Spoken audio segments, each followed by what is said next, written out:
Hello people and welcome to the Counterfactual Stories YouTube channel. You all probably love Paul Morphy, so in this episode I will tell you one funny story from his life. But before we start, don't forget to press subscribe button. Mr. Rogers woke up as he had heard a noise coming from outside the bedroom. He got up slowly and sneaked to the door of the living room. He opened it carefully. The lights were on, and he wondered if he had forgotten to turn them off last night. He entered and saw suddenly a burglar sitting at his desk. The man was dressed in black, studying a position on the chessboard that Mr. Rogers had left there last night.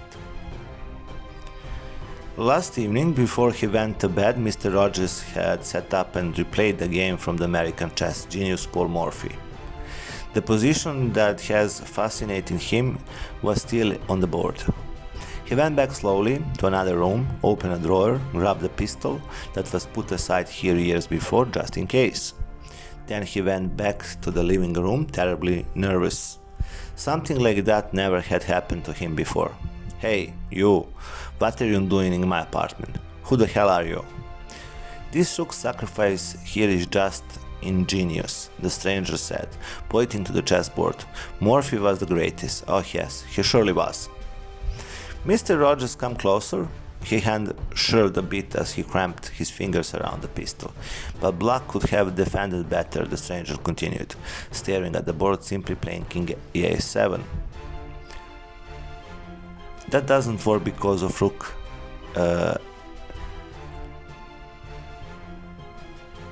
a6, answered Mr. Rogers unfriendly, "and black loses his queen or Morphy gets devastating attack." "I don't believe that. Black can retreat with his king eventually, and then he should be pretty safe." "Let's see," said Mr. Rogers, came closer and had a close look at the board. The stranger seemed to be a good player because his move made a lot of sense, thought Mr. Rogers. He wondered why he didn't see this move himself last night. To retreat with the king looked a bit sick, but this move seemed to hold the position together. "This can be.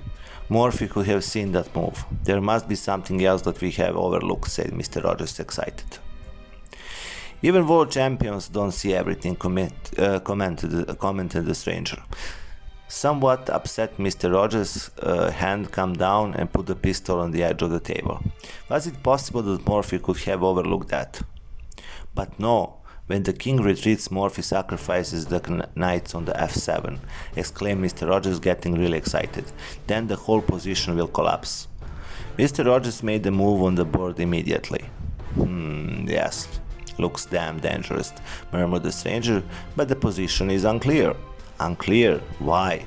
Move something," Mr. Rogers encountered. "Well, I don't have to recapture the knight. I can sacrifice the exchange on c3 instead. After that, the attack is gone. I got more material and win in the endgame." "Before the endgame, the gods have placed the middle game," recited Mr. Rogers, a chess master. He couldn't remember from whom this quote originated, but it seemed to feel well here, and we are still in the middle game. Mr. Rogers continued, and then he gave first a check with his knight and recaptured the rook afterwards. "Now you're finished, your position is wrecked," exclaimed Rogers. "Yes. Damn, I didn't see that.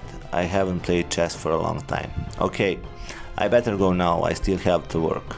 The stranger stood up and went to the window while Rogers still thought about the position. The stranger left finally to the open window, and Mr. Rogers was still not quite sure if the king's retreat suggested by the stranger was the saving move. This is how Paul Morphy affects some people.